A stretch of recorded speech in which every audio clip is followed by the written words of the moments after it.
یہ واقعہ 8 رجب سن 60 ہجری کا ہے۔ مشاورت کے لیے ولید مدینے کے سابق گورنر مروان بن حکم کو گورنر ہاؤس بلاتا ہے۔ طے ہوا کہ حسین ابن علی، عبداللہ ابن زبیر اور عبداللہ ابن عمر رضی اللہ تعالیٰ عنہما سے بیعت طلب کی جائے گی، کیونکہ حاکم وقت کی موت ہو چکی ہے۔ گورنر ہاؤس کا کارندہ روضہ رسول پہ جاتا ہے۔ یہاں یہ تینوں شخصیات تشریف فرما ہیں۔ تینوں کے سامنے گورنر کا پیغام رکھا جاتا ہے کہ آپ کو گورنر ہاؤس بلایا گیا ہے۔ امام حسین، آپ پہ ہمارا سلام ہو۔ عبداللہ ابن زبیر رضی اللہ تعالیٰ عنہ سے فرماتے ہیں، مجھے لگتا ہے کہ حاکم وقت کا انتقال ہو گیا ہے، اور مجھے لگتا ہے کہ نئے حاکم یعنی یزید کی بیعت کے لیے ہمیں وہاں بلایا جا رہا ہے۔ حضرت امام حسین گورنر ہاؤس تشریف لے جاتے ہیں اور آپ کے ساتھ چند احباب ہوتے ہیں۔ گورنر ہاؤس میں حسب توقع وہی معاملہ ہوتا ہے، یعنی بیعت کا تقاضا۔ یزید ابن معاویہ کا خط پڑھ کے سنایا جاتا ہے۔ خط کے جملے یہ ہوتے ہیں: اے ولید، میرا باپ اللہ کے بندوں میں سے ایک بندہ تھا جسے اللہ نے اپنی حکومت اور خلافت عطا کی تھی۔ اب وہ فوت ہو چکا ہے اور اس نے مجھے اپنی زندگی میں اپنا ولی عہد نامزد کیا، لہٰذا جو ہی میرا خط تم تک پہنچے، ان 3 شخصیات کی بیعت فی الفور لے کر مجھ تک ارسال کرو، جن میں حسین ابن علی کا نام سر فہرست ہوتا ہے۔ یہ خط سنانے کے بعد ولید اور مروان امام حسین سے بیعت کا مطالبہ کرتے ہیں۔ حسین فرماتے ہیں، ہم جیسے لوگوں سے رات کی تاریکی میں بیعت نہیں مانگی جاتی، لہٰذا دن کی روشنی میں اس کا مطالبہ کرو تو جواب دوں گا۔ مروان کہتا ہے، ولید، انہیں جانے مت دینا۔ اگر یہ اس وقت گورنر ہاؤس کی دہلیز سے باہر چلے گئے تو بیعت حاصل کرنا انتہائی ناگوار اور خون ریزی پہ مشتمل ہوگا۔ یہ جملہ سن کر امام حسین غیظ و غضب کا اظہار کرتے ہیں۔ آپ جاہ و جلال کی کیفیت میں فرماتے ہیں، کون میرا قتل کرے گا، تو یا مروان تو؟ اور پھر سیدنا امام حسین نے رہتی دنیا تک گونجنے والے وہ تاریخی جملے ارشاد فرمائے کہ جو ہر ایوان میں سلاطین کو ہلانے کی طاقت رکھتے ہیں۔ آپ نے فرمایا، مثلی لا یباع مثلہ، مجھ جیسا اس جیسے کی بیعت کبھی نہ کر سکے گا۔ حجت تمام کرنے کے لیے حضرت سیدنا امام حسین نے فرمایا، اے امیر، ہم خاندان نبوت اور معدن رسالت ہیں، ہمارے گھروں پر فرشتوں کی آمد مسلسل رہتی ہے، ہمارے خانوادے پر الہی رحمتوں کا نزول ہوتا ہے۔ اللہ تبارک و تعالیٰ نے اسلام کو ہمارے گھرانے سے شروع کیا اور آخری وقت تک ہمارے گھرانے میں رہے گا۔ لیکن ان تمام چیزوں کے برعکس تم یزید جیسے شخص کی بیعت کا مطالبہ مجھ سے کر رہے ہو، جو شراب خور ہے، بے گناہ انسانوں کا قتل کرتا ہے، واللہ اللہ تبارک و تعالیٰ کے احکام کو پامال کرنے میں سر فہرست ہے، کھلی ہوئی عیاشی اور فسق و فجور میں مبتلا ہے۔ میں ایسے شخص کی بیعت نہیں کر سکتا۔ اب ہم آنے والے وقت کا انتظار کرتے ہیں اور دیکھتے ہیں کہ خلافت کا مستحق کون ہے۔ کتابوں میں ہے کہ اگلے دن سیدنا امام حسین کو کئی لوگوں نے بیعت کا مشورہ دیا۔ آپ کا جواب اٹل تھا، اگر امت کی رہبری یزید جیسے شخص کی بیعت کر لینے میں ہے تو پھر ایسے اسلام پر فاتحہ پڑھ لینی چاہیے۔ اب حسین پریشان ہیں۔ حسین کی آنکھوں میں فکر کے اثرات نمایاں ہیں۔ امام حسین اپنے جد امجد کے روضے پہ تشریف لے جاتے ہیں اور فرماتے ہیں، السلام علیکم یا رسول اللہ، میں حسین ابن علی، آپ کا فرزند، آپ کا نواسہ حاضر ہوں۔ میں آپ کا وہ فرزند ہوں جسے آپ نے امت کی رہنمائی کے لیے اور ہدایت کے لیے اپنا جانشین بنایا۔ اے رسول اللہ، آپ گواہ رہیے کہ انہوں نے مجھے بے یار و مددگار چھوڑ دیا ہے، میری حفاظت بالکل نہیں کی۔ آپ کی بارگاہ میں یہ میری شکایت ہے، یہاں تک کہ میں آپ سے آ کر ملوں۔ خدایا، یہ تیرے پیغمبر محمد بن عبداللہ کی تربت ہے، میں ان کی بیٹی کا بیٹا ہوں۔ جو واقعہ پیش آیا ہے تو جانتا ہے، اور تو میرے حال سے آگاہ ہے، تو میرے اندر کی زمین سے بھی آگاہ ہے۔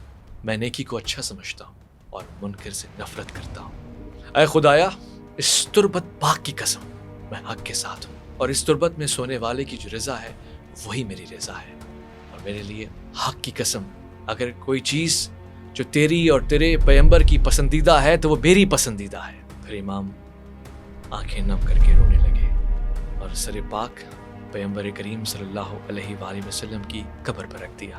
آپ روتے روتے سو گئے۔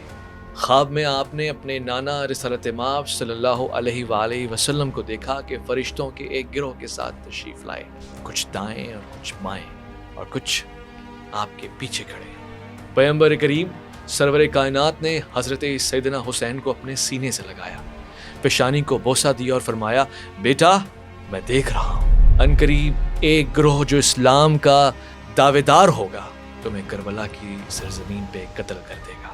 تم پیاس سے نڈھال ہوگے لیکن وہ تمہیں پانی نہ دے گا، اور باوجود اس کے کہ وہ میری شفاعت کے امیدوار بھی ہوں گے، خدا میری شفاعت ان لوگوں کے نصیب نہ فرمائے گا اور اس دن ان کو ذرا برابر بھی فائدہ نہ ہوگا۔ اے میرے فرزند، تمہارے والدین میرے پاس ہیں اور تمہاری ملاقات کی آرزو میں ہیں، اور آپ کے لیے بہشت میں ایسے درجات ہیں کہ جو کہ شہادت کے بغیر ممکن نہیں ہے۔ سیدنا حسین نے فرمایا، اے نانا مجھے قبر میں اپنے پاس بلا لے، مجھے دنیا میں پلٹنے کی کوئی آرزو نہیں ہے۔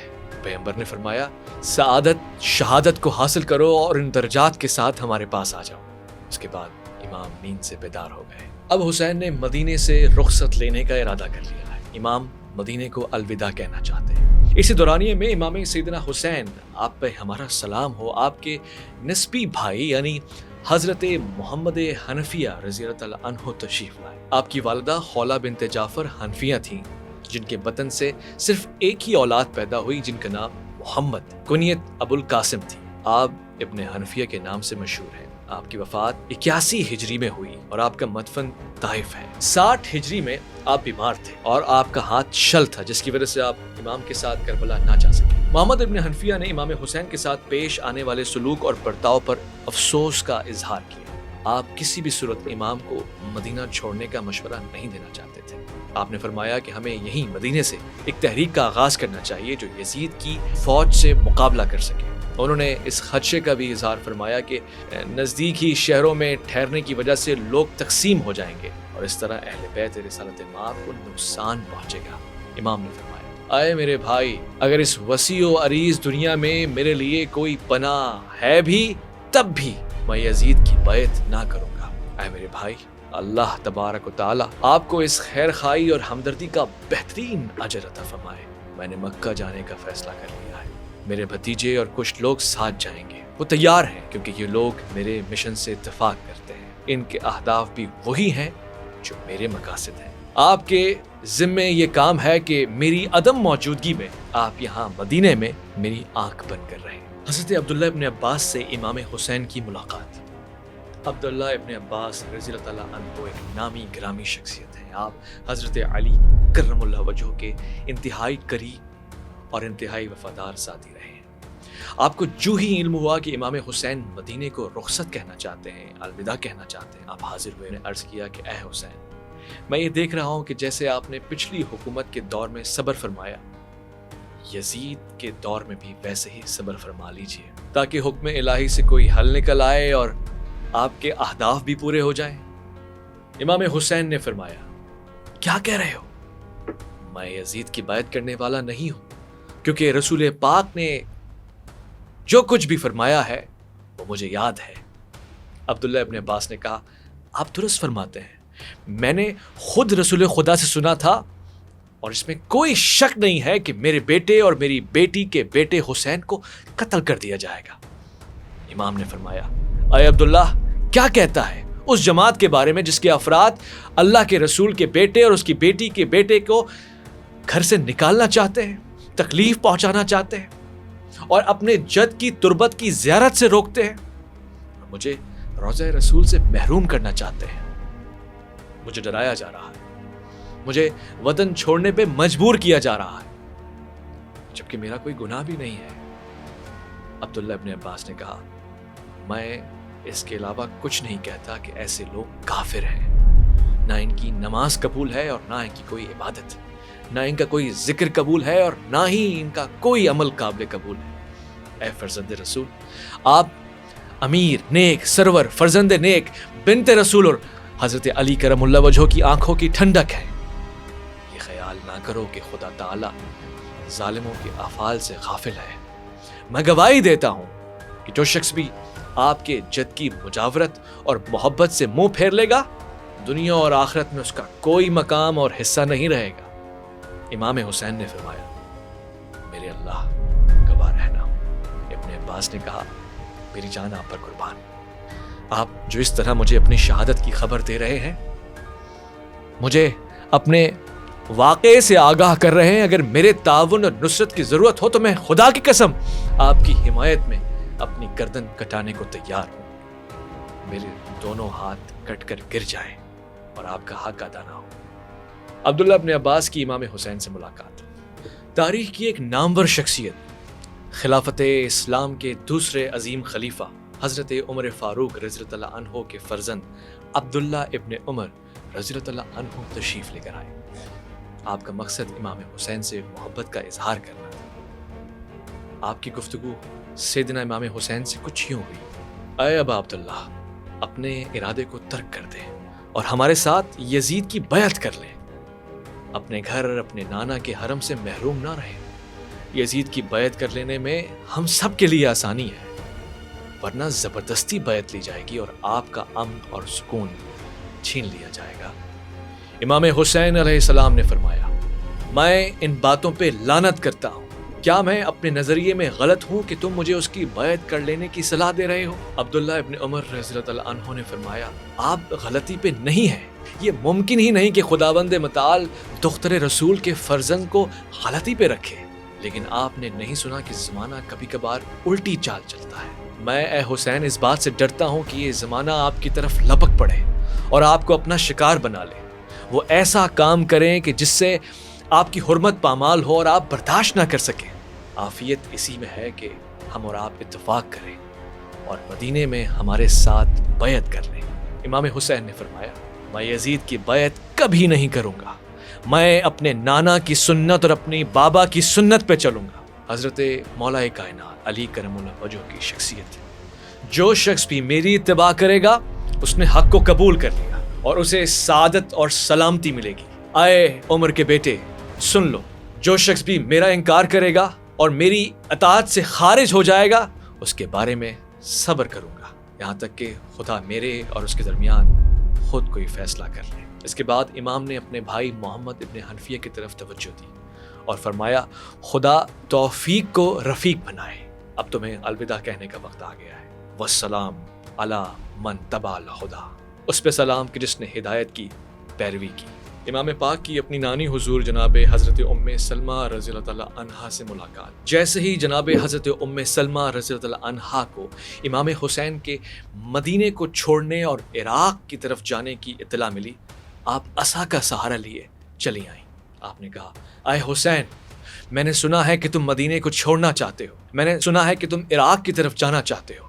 اے حسین، میری گزارش ہے کہ تم عراق کے سفر کا ارادہ ترک کر دو، مجھے خود سے فراقت دے کر میرے دل کو غمگین نہ کرو، کیونکہ میں نے سن رکھا ہے تمہارے نانا رسالت مآب صلی اللہ علیہ وآلہ وسلم سے کہ میرے نواسے کو سرزمین عراق میں شہید کر دیا جائے گا۔ امام پاک نے فرمایا اے نانی اماں، اس بات کو تو میں خوب جانتا ہوں، میں خوب جانتا ہوں کہ کس دن میں نے قتل ہونا ہے اور اپنے قاتل کو بھی اچھی طرح پہچانتا ہوں، اپنے مدفن کو بھی اور اپنے اہل بیت کے مدفن کو بھی، اور مستقبل کی ہر خبر کو میرے سامنے روشن رکھ دیا گیا ہے۔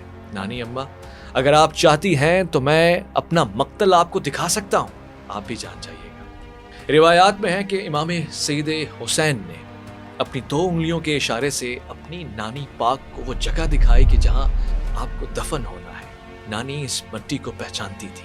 حضرت جناب ام سلمہ رضی اللہ تعالی عنہا کو رسالت مآب نے اس مٹی کے بارے میں پہلے سے بتایا تھا۔ اب نانی جان نے فرمایا اے حسین، ہو سکے تو اپنے ساتھ بہن بیٹیوں کو نہ لے کے جاؤ، ہو سکے تو انہیں مدینے میں ہی رہنے دو۔ امام حسین نے فرمایا میں مقتول ہوں گا، میری بیٹیاں اور میری بہنیں قید ہوں گی، اور یہ سب کچھ اللہ کی رضا سے ہے۔ انہیں شہر سے شہر پھرایا جائے گا اور کوئی ان کا مدد کرنے والا نہ ہوگا۔ جناب حضرت ام سلمہ نے فرمایا جس دن سے آپ کے نانا نے یہ حدیث مجھے بتائی تھی، میں اس دن سے پریشان تھی۔ میں اپنے پاس خاک کربلا جو رکھتی ہوں اس کو ہمیشہ دیکھتی ہوں، اس شیشے پہ میری نگاہ بندھی رہتی ہے۔ امام نے فرمایا ہاں، خدا کی قسم مجھے اسی زمین پہ قتل کیا جائے گا، اور میں کہیں بھی ہوں مجھے کربلا کی خاک اڑائی جائے گی، وہ مجھے اس زمین پہ قتل کر دیں گے۔ اس کے بعد امام نے اس مٹی کی طرف اشارہ کر کے کہا نانی جان، اس پہ نگاہ جمائے رکھیے گا۔ اب بات بہت بڑھ چکی تھی۔ حسین ابن علی نے صاف طور سے بیعت سے انکار کر دیا تھا۔ اہل مدینہ، اہل مکہ اور اہل شام و کوفہ اسے غور سے دیکھ رہے تھے۔ حسین کسی صورت بیعت کرنے پہ رضامند نہ تھے۔ اگلے دن مروان بن حکم خود چل کر حسین ابن علی کے پاس آیا۔ یہ اپنی دانش میں حسین ابن علی کو مشورہ دینا چاہتا تھا۔ اس نے کہا، حسین، میں آپ کا دشمن نہیں ہوں، میں جو آپ کو مشورہ دے رہا ہوں اسے مان لیں۔ آپ یزید کی بیعت کر لیں، اسی میں عافیت ہے۔ آپ ہی اس فتنے کو دبا سکتے ہیں۔ آپ خود کو اور اپنے خانوادے کو آگ سے بچائیے، اس کشمکش سے بچائیے کہ قتل و غارت شروع ہو جائے۔ جواب میں حسین ابن علی نے فرمایا، اِنَّ لِلَّهِ وَإِنَّا إِلَيْهِ رَاجِعُونَ۔ اسلام پہ کیسا وقت آ گیا ہے کہ تجھ جیسے لوگ مجھ جیسوں کو بیعت کرنے کا مشورہ دے رہے ہیں۔ یہ کیسا وقت آن پہنچا ہے کہ یزید جیسے شخص کی بیعت کرنے کا مشورہ دیا جا رہا ہے، جبکہ تو جانتا ہے کہ یزید کھلے عام فسق و فجور کرتا ہے، یزید شراب خوری کرتا ہے، اور تو اس کے تمام تر اعمال سے واقف اور آشنا ہے۔ مگر مروان، تجھ جیسے شخص سے اور امید ہی کیا کی جا سکتی ہے؟ تو ابھی پیدا بھی نہیں ہوا تھا کہ تیری پیدائش سے پہلے اللہ کے پیارے رسول نے تجھ پہ لعنت کی تھی۔ یہ جملے سن کر مروان آگ ببولا ہو گیا۔ اس نے ولید بن عتبہ سے کہا، تم نے حسین کو جانے ہی کیوں دیا؟ تم اسی وقت حسین کا قتل کر دیتے تو بہتر تھا۔ جب امام سیدنا حسین ابن علی نے مدینے کو چھوڑنے کا ارادہ کیا تو لگتا تھا کہ پورا مدینہ حسین ابن علی کے ساتھ مکہ مکرمہ جائے گا اور پھر وہاں سے عراق۔ مگر ہوا اس کے برعکس۔ حسین ابن علی نے گھر کے چند افراد کو اپنے ساتھ لیا۔ ان میں سے کثیر تعداد رشتہ داروں کی تھی یا غلاموں کی۔ اگر ایک فہرست بنائی جائے تو حسین ابن علی کے ساتھ مدینے سے سفر کرنے والے افراد یہ تھے۔ سب سے پہلے امام حسین کی 12 بہنیں آپ کے ساتھ تھیں، جس میں حضرت زینب کبریٰ، حضرت زینب صغریٰ، حضرت فاطمہ جن کی کنیت ام کلثوم ہے، حضرت ختیجہ جن کی ماں ام ولد تھیں، حضرت رقیہ کبریٰ، حضرت ام ہانی، حضرت رملہ کبریٰ، حضرت رقیہ صغریٰ، حضرت فاطمہ صغریٰ۔ 3 شعبان المعظم سیدنا امام حسین ابن علی مدینے کو رخصت کہہ کر مکے میں داخل ہو رہے ہیں۔ مکے میں آپ کا پرتپاک استقبال ہوا۔ جو ہی لوگوں کو معلوم ہوا کہ حسین ابن علی مکہ مکرمہ آ چکے ہیں، دور دور سے لوگ آپ سے ملنے کے لیے آئے۔ ایک جمع غفیر ہے جو شب و روز آپ کی دہلیز کے آگے کھڑا ہے اور آپ سے ملاقات کا متمنی ہے۔ اسی دوران عبداللہ ابن زبیر رضی اللہ تعالیٰ عنہ بھی مکہ تشریف لا چکے ہیں۔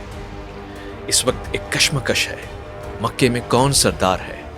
حضرت عبداللہ ابن زبیر رضی اللہ عنہ جانتے ہیں کہ حسین ابن علی کے ہوتے ہوئے کوئی اور سردار نہیں ہو سکتا۔ لوگوں کی تعداد، ان کی محبتیں اور یہ جمع غفیر صرف اور صرف حسین ابن علی ہی کا مقدر ہے۔ لہٰذا حسین ابن علی کی طرف مکے کے گوشے گوشے اور گلی گلی اور کوچے کوچے کی توجہ مرکوز ہے۔ کوفیوں کو جیسے ہی علم ہوا کہ حسین نے مدینے کو رخصت کہا، یزید کی بیعت سے انکار کیا اور مکہ تشریف لا چکے ہیں، کوفیوں نے جوک در جوک سیدنا امام حسین ابن علی کو خط لکھنا شروع کر دیا۔ ایک کثیر تعداد خطوط کی خود حسین ابن علی کے حوالے کی گئی۔ ان خطوط کے متن کو اگر خلاصتاً سمجھا جائے تو ہر خط چیخ چیخ کے یہ کہہ رہا تھا کہ حسین ابن علی، عراق کی سرزمین پہ آ جائیے، ہم نے آپ کے ہاتھوں پہ بیعت کر لی ہے، ہم اپنی جانیں آپ کے آگے قربان کرنا چاہتے ہیں۔ حسین ابن علی، نانا کے دین کی خاطر عراق تشریف لے آئیے۔ اس طرف حسین ابن علی مکے میں تشریف لا چکے تھے اور اس طرف کوفے میں ایک شورش بپا تھی۔ سلمان بن سرد خزائی نے تمام لوگوں کو جمع کیا اور کہا کہ حسین ابن علی سے بیعت مانگی گئی اور حسین نے بیعت سے انکار کر دیا۔ یہ بہترین موقع ہے کہ حسین ابن علی کو خط لکھا جائے اور ان سے کہا جائے کہ ہم ان کی مدد کو تیار ہیں، ہم ان کے ساتھ ان کی آواز بننا چاہتے ہیں، ہماری جانیں، ہماری گردنیں ان کے آگے فدا ہونے کے لیے تیار ہیں۔ سلمان بن سرد خزائی نے تمام لوگوں کو جمع کر کر انہیں خط لکھنے کو کہا اور یہ بھی یاد دہانی کروائی کہ اگر تم حسین کی معاونت نہ کر سکو تو خط نہ لکھنا۔ اسی اثنا میں جو بے شمار خطوط امام حسین کو ملے، ان کا متن کچھ اس طرح سے تھا۔ وہ بے شمار خطوط جو کوفے کی جانب سے مکہ بھیجے گئے، ان میں سے ایک سلمان بن سرد خزائی کا تھا اور اس کا متن کچھ اس طرح سے تھا: بسم اللہ الرحمن الرحیم، برائے امام حسین ابن علی از طرف سلیمان بن سرد خزائی، مسعود بن نجا، رفعہ بن شداد، حبیب بن مظاہر اور دیگر شیعان علی کوفے میں آپ پر درود بھیجتے ہیں۔ ہم خدا کے شکر گزار ہیں کہ خدا کے سوا کوئی معبود نہیں۔ حمد خدا کہ تمہارے اور خدا کے شدید دشمن کی موت آ گئی ہے اور اب اس کی جگہ پہ کوئی اور حاکم ہے۔ ہم یزید اور اس کے خانوادے کے افعال پر لعنت کرتے ہیں۔ ہمارا کوئی امام موجود نہیں ہے۔ آپ ہمارے پاس آئیں تاکہ ہم سب حق پر جمع ہو جائیں۔ نعمان بن بشیر حاکم ہے۔ ہم اس کی نماز جمعہ میں نہیں جاتے، عید پر باہر نہیں نکلتے۔ اگر ہمیں اطلاع ملی کہ آپ ہماری طرف آ رہے ہیں تو ہم اس حاکم کو معزول کر کے نکال دیں گے۔ والسلام علیکم۔ یہ خطوط 10 رمضان کو امام کے پاس پہنچے۔ حسین ابن علی نے ان خطوط کا جائزہ لیا۔ مؤلف کہتا ہے کہ خطوط لانے والے بے شمار لوگ معروف اور ایک چہرہ رکھتے تھے۔ جب یہ خطوط امام حسین کے پاس آئے تو امام نے خطوط کا بطور خاص مطالعہ کیا اور خاموش ہو گئے اور جواب نہ لکھا۔ قاصدوں کو واپس بھیج دیا۔ جب وہ واپس کوفے آئے تو قیس بن مسہر، عبد الرحمن بن شداد، عمارہ بن عبداللہ اور دیگر 150 خطوط لے کر امام کے پاس پھر تشریف لائے۔ امام کو کوفے آنے کی دعوت دی، لیکن امام پھر خاموش رہے اور کوئی جواب نہ دیا۔ اس طرح خطوط کا سلسلہ جاری رہا، حتیٰ کہ آخری خط کا متن یہ تھا کہ کوفہ آپ کے انتظار میں ہے، آپ کی خلافت پہ ہم سب متفق ہیں، جلدی آئیے، ابھی آئیے اور آنے کا یہی وقت ہے۔ صحرا سرسبز ہے، میوے پک چکے ہیں اور ہر طرف سبزہ ہے اور ہمارے لشکر موجود ہیں آپ کی معاونت کے لیے۔ امام حسین ابن علی نے سعید اور ہانی سے پوچھا، یہ خطوط کس جماعت نے لکھے ہیں؟ تو آپ نے فرمایا، اے فرزند رسول، یہ شیس بن رابع، حجار بن حجر، یزید بن حارث، عروہ بن قیس، یزید بن برم وغیرہ نے لکھے ہیں۔ امام سیدنا حسین ابن علی اپنی جگہ سے کھڑے ہو گئے۔ آپ نے وضو کی تجدید کی، رکن و مقام کے درمیان نماز پڑھی اور دعا کے لیے ہاتھ اٹھائے۔ کوئی نہیں جانتا تھا کہ اس کا کیا مطلب ہے۔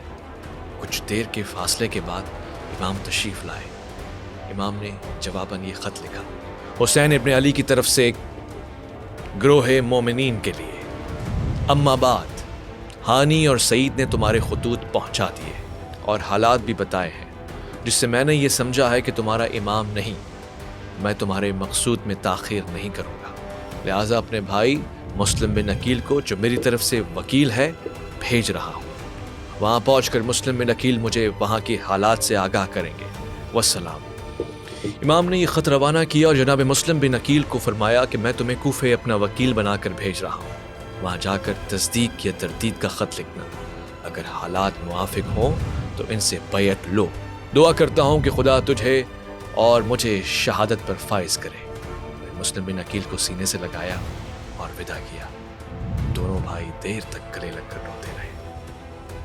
ویٹ، یہ مسلم بن عقیل کون ہے؟ حضرت ابو طالب کی جناب فاطمہ بنت اسد کے ساتھ 4 بیٹے تھے، جن کا ایک دوسرے کے ساتھ 10 سال کا فاصلہ تھا، جن کی تفصیل یہ ہے: جناب طالب، جناب عقیل، جناب جعفر طیار اور حضرت علی۔ ایک مرتبہ حضرت علی کرم اللہ وجہہ نے رسالت مآب سے عرض کیا، اے اللہ کے رسول، کیا آپ عقیل سے محبت نہیں رکھتے؟